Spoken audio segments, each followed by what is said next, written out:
Doctor Mohammad Yunus ও Jeffrey অ্যাপস্টাইনের মধ্যকার সম্পর্ক বোঝার জন্য প্রথমেই যেই নামগুলো সামনে আসে সেগুলো হলো ক্লিন্টন পরিবার এবং হিলারি ক্লিন্টনের দীর্ঘদিনের ঘনিষ্ঠ সহযোগী হুমা আবেদিন।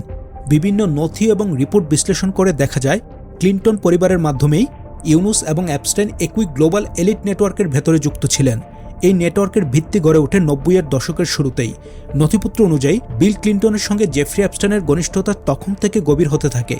ক্লিন্টন যুক্তরাষ্ট্রের প্রেসিডেন্ট থাকাকালীন জেফরি অ্যাপস্টাইন অন্তত ১৭ বার হোয়াইট হাউসে প্রবেশ করেছিলেন বলে রেকর্ডে উল্লেখ করা হয়েছে।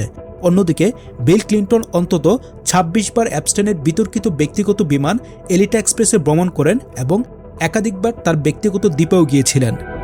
এই শক্তিশালী নেটওয়ার্কের ধারাবাহিকতা ডক্টর মোহাম্মদ ইউনুসের ক্ষেত্রেও কতটা গভীর তার একটি ইঙ্গিত পাওয়া যায় সাম্প্রতি এক ঘটনায়। ডক্টর মোহাম্মদ ইউনুস বাংলাদেশের প্রধান উপদেষ্টা হওয়ার পর ২০২৫ সালের জানুয়ারিতে হুমা আবেদিনের স্বামী এবং প্রভাবশালী রাজনৈতিক ব্যক্তিত্ব অ্যালেক্স সোরাস বাংলাদেশে সফর করেন এবং ডক্টর মোহাম্মদ ইউনুসের সাথে সাক্ষাৎ করেন। এই ঘটনাটি কেবল কূটনৈতিক সৌজন্য নয়, বরং দীর্ঘদিনের একটি নেটওয়ার্কেরই ধারাবাহিক প্রকাশ।